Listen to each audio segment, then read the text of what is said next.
defense calls Jesse Duran to the stand.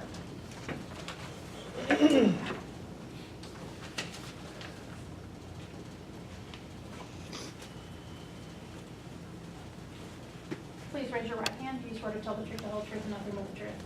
Yes. Your witness. Can you introduce yourself? I'm Jesse Duran. Why don't you tell us a little bit about yourself, Jesse?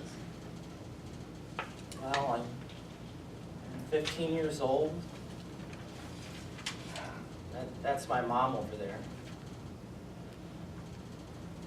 Jesse, do you go to school? Yeah, I'm a freshman at Torrey High. It's the third marking period. Do you have any friends at school, Jesse? A few. No one was as good as Sydney, though. Who is Sydney? Sydney Park. She was my best friend. What kind of things did you and Sydney like to do together? We did everything together. Ever since we met in 5th grade or in kindergarten, we were inseparable. Did you guys have any shared interests? We played the same video games, we watched the same movies. Every weekend we'd sit down at Sydney's place and we watched the Saturday morning cartoons, especially the superhero ones. Sydney was really into Batman and I liked Spider-Man. Well, when we were going to grow older, we were going to join the military together and we were going to save the world. We always said we couldn't do it without each other.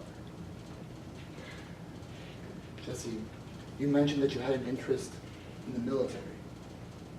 Did you also have an interest in guns? I mean, sort of, I did. Why was that?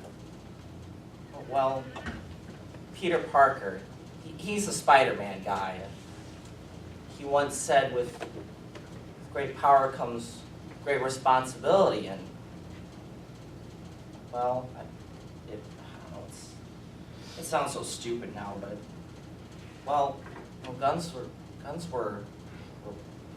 powerful, and I thought, well, if I could show I could handle something powerful like a gun, I could show I was responsible, just like Spider-Man.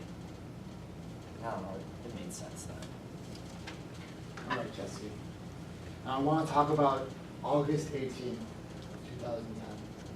Do you remember how that day started for you? I went over to Sydney's at about 9 in the morning. Sydney's mom was in the kitchen, getting ready for work. And about 15 minutes later, Sydney came down and joined us. And Mrs. Park, she left for work, and it was just Sydney and I standing there alone in the living room when Sydney said we should go get the gun out. And what happened after Sydney said you should get the gun?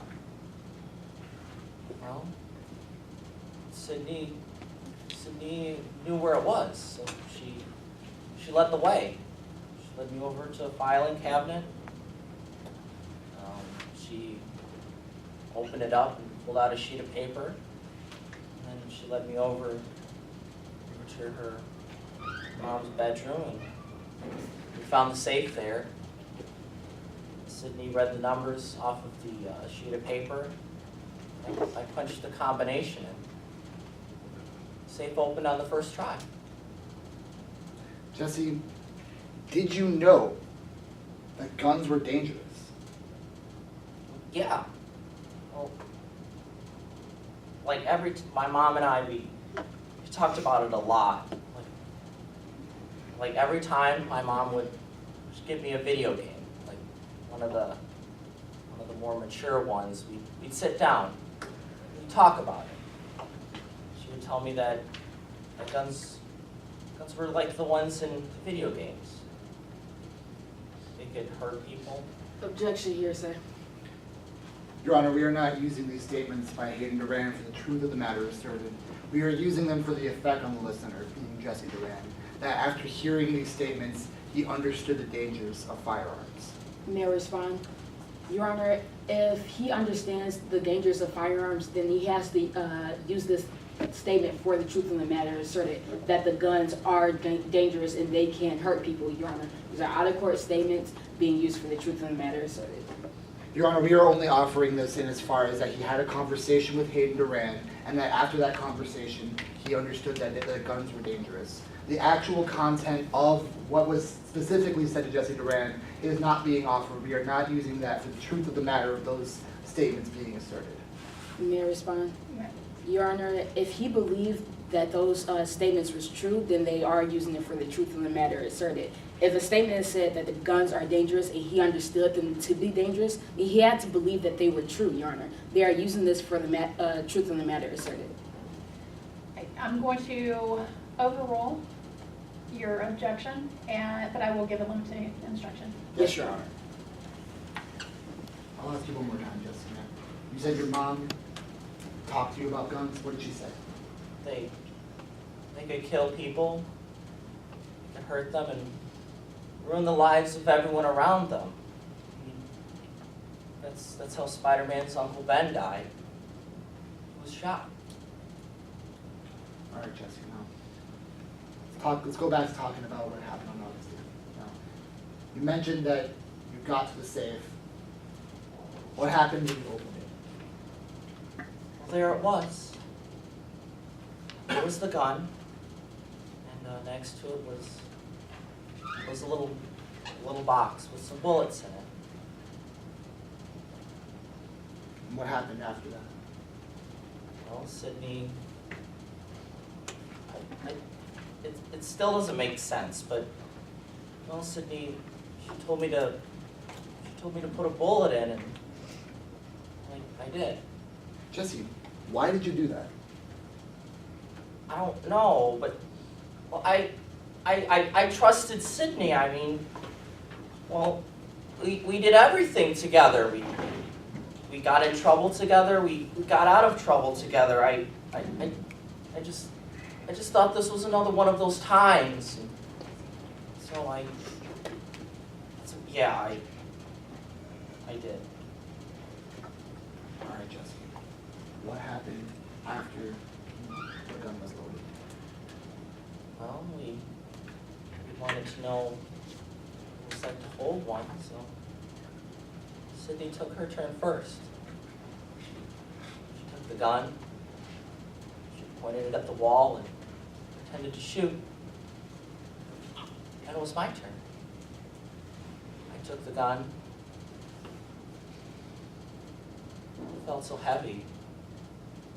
It felt so real. And then I pointed it at the wall. I pretended to shoot. And I gave it back to Sydney for her turn. And after a while, we went down to the living room. What happened when the two of you went to the living room?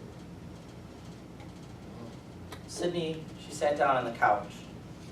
She had the gun next to her, sitting next to her in the armchair, on the arm of the couch. And I was sitting in the chain armchair across, and Sydney was watching TV, just another Saturday morning cartoon. And, well, if Sydney was going to watch TV, I decided I'd take my turn.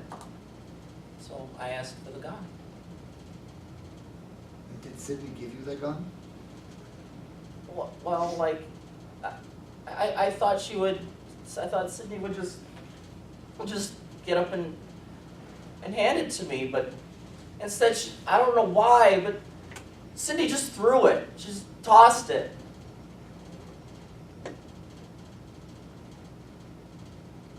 Jesse, what happened after Sydney tossed it? Well, I had to catch it. I didn't want it to hit the floor. Cindy didn't toss it very well. It it's gonna land short, right in front of me, and it hit the floor. I didn't want that to happen. It might go off, so I used both hands. I wanted to make sure to actually catch it. Well, I did. Jesse, what happened when you caught the gun? I don't know. It doesn't make any sense. Like, it shouldn't have happened. The gun, it went off and hit Sydney. Jesse, I have to ask you, did you intend to shoot Sydney? Never. I never shoot my best friend. Sydney and I, we did everything. We only wanted to know what it was like to just hold a real gun. Just to see if it was, I don't know, I should have never gone to Sydney's that morning. I should have never liked guns. Thank you, Jesse. At this time, I have nothing further. Just a moment, please. Yes, Your Honor.